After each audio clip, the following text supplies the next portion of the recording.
जामवंत या जामवंत ये वही जामवंत हैं जो त्रेता युग में समुद्र लांघने के समय हनुमान जी को उनकी शक्ति का स्मरण कराया था। अपने सेव्य भाव और राम भक्ति के लिए विख्यात जामवंत जी को 28 दिनों तक भगवान श्री कृष्ण से युद्ध करना पड़ा। यह विस्मयकारी युद्ध किन कारणों से हुआ, किन परिस्थितियों में हुआ और इस युद्ध का क्या परिणाम निकला, इस घटना को समझने से पहले उस पूर्व घटना को हमें समझने की आवश्यकता है जिसने इस महायुद्ध की नींव रखी।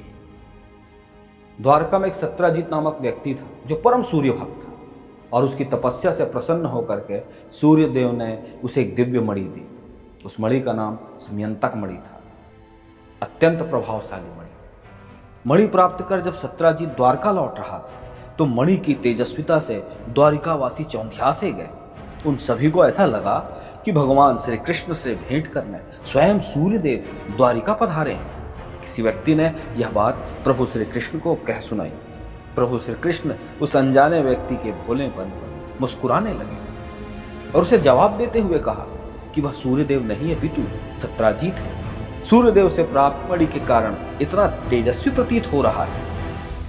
इधर सत्राजीत ने उस मणि को लेकर के अपने महल में प्रतिष्ठित किया। मणि अपने दैवी प्रभाव से प्रतिदिन 20 तुला सोना दिया करती थी।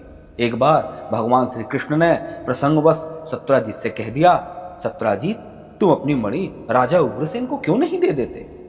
परंतु वह इतना अर्थलोलुप और लोभी था कि भगवान की आज्ञा का उल्लंघन होगा इसका विचार किए बिना ही उसने प्रभु श्री कृष्ण के प्रस्ताव को अस्वीकार कर दिया।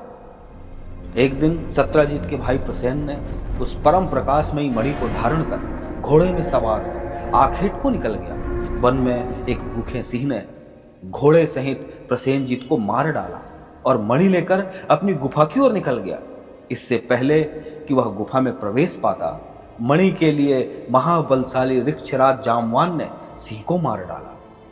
उस महाप्रभावशाली मणि को जामवंत ने अपने गुफा में अपने बच्चे को खेलने के लिए दे दिया। और इधर अपने भाई के न लौटने से सत्राजीत को बड़ा आघात हुआ, बड़ा दुख हुआ और इस दुख से व्यथित हो वह इधर उधर कहने लगा कि हो ना हो श्री कृष्ण ने मेरे भाई की हत्या कर दी है और वह मणि अपने पास रख लिया है। यह बात पूरे द्वारिका में आग की तरह फैल गई। नगरवासी कानाफूसी करने लगे। जब भगवान श्री कृष्ण ने यह सुना कि यह कलंक का टीका उनके माथे पर लगा दिया गया है, तब वे उस कलंक को मिटाने के लिए सभ्य पुरुषों के साथ प्रसेन को ढूंढने वन को गए। जंगल में खोजते खोजते लोगों को सिंह द्वारा मारे गए प्रसेन एवं घोड़े के समूह के निशान मिले। सिंह के पद चिन्हों को देखते देखते बढ़ते रहने से उन्हें एक स्थान पर सिंह और रीछ दो जानवरों के निशान मिले और उस स्थान से सिंह के निशान के गायब हो जाने के कारण वे सभी लोग रीछ के निशान का पीछा करने लगे। एक पर्वतीय गुफा के पास पहुंचे और श्री कृष्ण ने उन सभी लोगों से कहा कि आप सभी बाहर प्रतीक्षा करें, गुफा के भीतर मैं देख करके आता हूं। गुफा में अपरिचित व्यक्ति को देख करके ऋक्षराज जामवंत के बच्चे चिल्ला उठे और इसे सुन करके ऋक्षराज कुपित हो गए, क्रोधित हो गए और इस क्रोध में वह यह जान न सके कि जिस पर वो प्रहार करने जा रहे हैं वे स्वयं नारायण हैं, प्रभु श्री राम। और कुपित भाव से, क्रोध से भर करके ऋक्षराज जामवंत ने प्रभु श्री कृष्ण पर प्रहार कर दिया।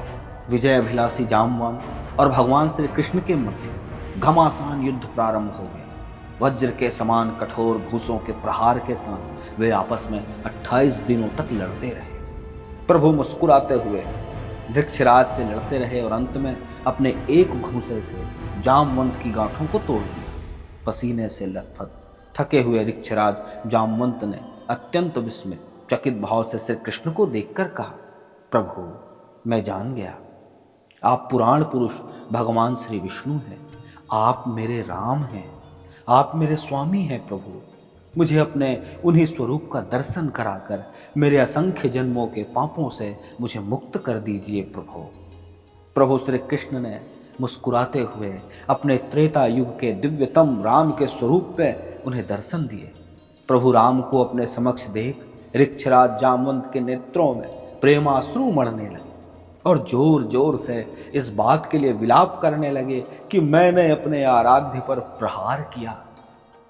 अपने इस अपराध का पश्चाताप करने के लिए ऋक्षराज ने अपनी सुंदर कन्या जामवती को प्रभु पूजन के लिए श्री हरि के चरणों में अर्पित कर दिया। प्रभु श्री कृष्ण मणि लेकर अपनी नववधू जामवती के साथ वापस द्वारका लौटे। सत्यजीत को भरी सभा में यह सारा वृतांत कह सुनाया। अपने ऊपर लगे सारे आरोपों को निराधार साबित करते हुए वह दैवीय मणि सत्यजीत के हाथों सुपुर्द किया। सभासद सत्यजीत को उलाहनाएं देने लगे और सत्यजीत आत्मग्लानि से डूब गए। सत्यजीत ने अपने इन अपराधों के प्रायश्चित के लिए अपनी सुलक्षणा पुत्री सत्यभामा और सूर्यदेव से प्राप्त मणि प्रभु के चरणों में रखकर उसने अपनी दुष्कृत्यों की क्षमा याचना की।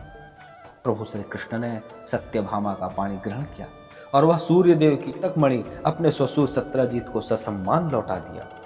श्री कृष्ण की यह पावन कथा उनके सहनशीलता, वीरता और उदारता का प्रमाण है।